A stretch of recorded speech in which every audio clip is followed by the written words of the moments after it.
Tervetuloa uuden videon pariin! Ja tällä videolla olisi tarkoitus nyt näyttää sitten teille, että miten mä teen yksipäisiä kuiturastoja. Ja tähän mä käytän ruuvipenkki, eli tää sama vanha tuttu. Ja sitten tietenkin kuitua, koukku lensi johonkin, tässä on 0,6 ja tämmönen karabiinilukko. Tää ei ole paras mahdollinen, mutta näitä mä nyt oon käyttänyt tästä tovin. Ja sitten, ettei tämä osa hirveästi häirittisi tässä, niin mä laitan sen tonne toiselle puolelle. Ja tosiaan, koska yksipäinen rasta kautta letti, mikä on siis nimensä mukaisesti yksipäinen, siinä on vaan yksi pää, niin siinä pitää olla tällainen lenkki yläpäässä, että sä saat sen oman hiusosion sieltä läpi ja letitettyä omaan tukkaan. Perusjuttuhan niinku on se, että sun ei tarvi ottaa niinku yhtä paksua osiota hiusta kuin kaksipäiseen, koska se mitä sä tästä kuirusta nyt otat, laitetaan tosiaan tällä lailla yhteen. Sä siis takutat nämä yhteen. Eli kaksipäinenähän sitten sä takutat tämän kauttaaltansa niin kuin näin. Eli yksinkertaisimmillaanhan sä voit tehdä vaan niin, että sä lähdet takuttamaan tästä näin. Ja that's it. Se tulee kyllä takkua. Lähtee tästä.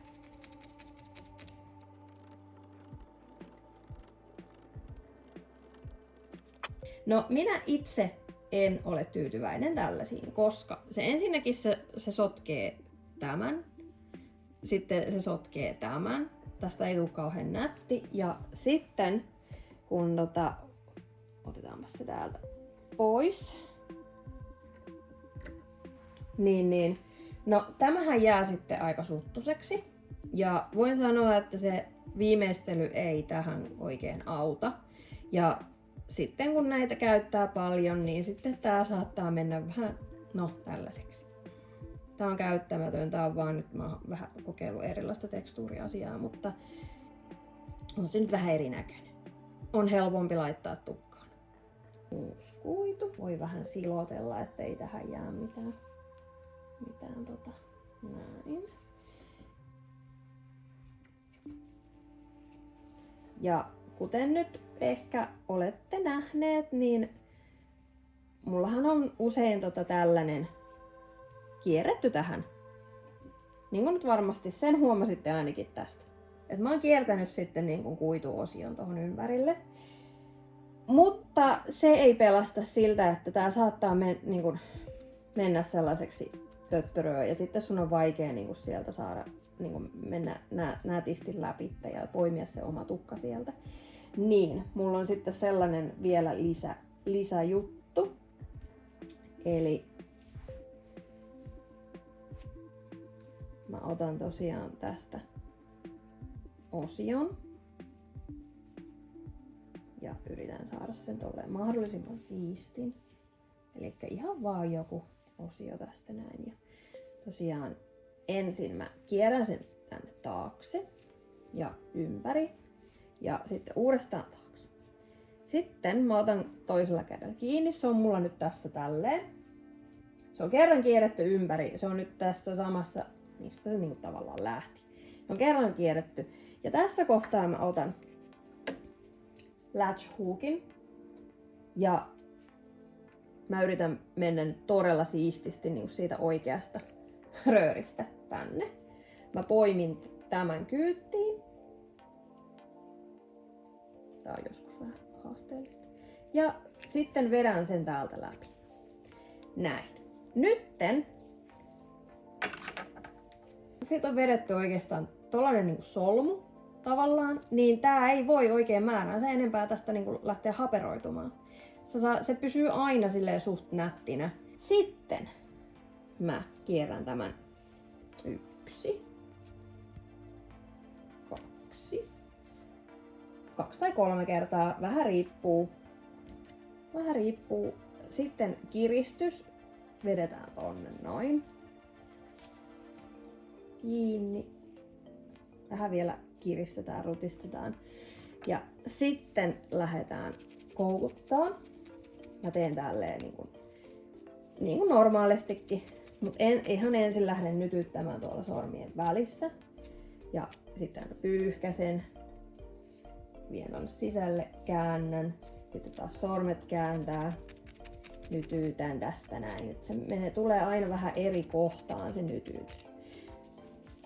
Sitten välillä vähän kiskon sieltä läpi tuommoista. No niin, ja sitten välillä päästän irti, koska sitä ei määräänsä enempää voi kääntää aina uudestaan ja uudestaan. Mutta tää alkaa jo pysyä edelleen.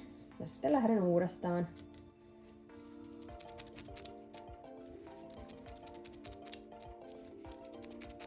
Ja oikeastaan tätä kannattaa niinku vähän kiirehtiä tänne. Niinku voi jättää niinku epäsiistimmäksi aluksi, että tätä niinku vaan menee tänne pitemmälle ja pitemmälle. Että kunhan se niinku lähtee, että siinä on sitä takutettua pituutta. Ja sitten vasta niinku palata tänne takaisinpäin ja tiivistää tuollaisia vähän löysempää kohtaa. Ja jos sieltä törröttelee tällaisia lenkkejä, niin sitten voi niitä palata korjailemaan.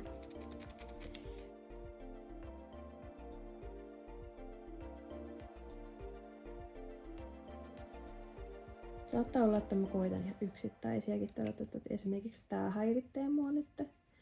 Niin mä otan niistä sormilla kiinni ja sitten vedän täältä koukulla niitä läpi.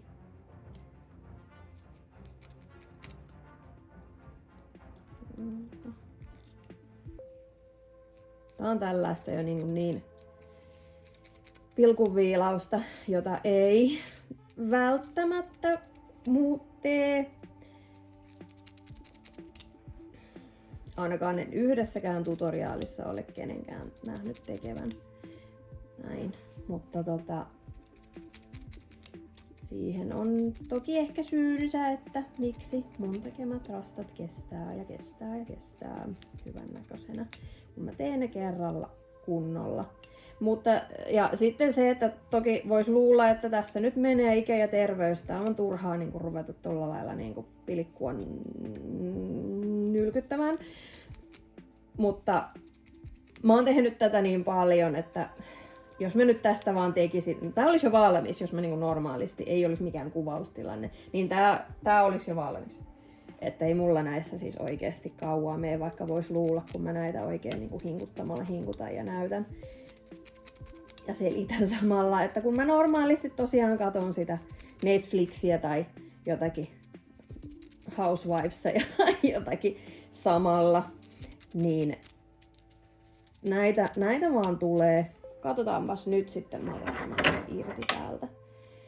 Ja tosiaan tässä nämä kyseiset karabiinilukot on vähän hankalia, että kun nämä on tosi terävät nämä reunat, niin melkein aina niin kun, no nyt tuli aika siististi. Yleensä niihin tarttuu hirveästi näitä karvoja ja sitten tässä tulee pikkasen epäsiisti, mutta se nyt ei pääse mihinkään pärkyämään. Ole hiljaa.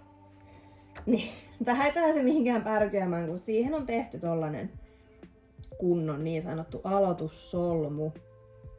Että tää on niinku se juttu, mikä niinku mun yksipäisissä rastoissa. Voisin tämän nyt kumminkin tästä tehdä loppuun, mutta mä laitan tän nyt vaan tähän vaan. Mutta joo, siinä oli tosiaan taas semmonen juttu. Elikkä tässä on yksipäinen rasta laitettu hyvin alkuun ja siellä on toi fiksu silmukka ja mikä tämä on, en tiedä. Mut joo. Kiitos kun katsoit ja tervetuloa taas katsomaan seuraavaa videota. Thanks. Bye.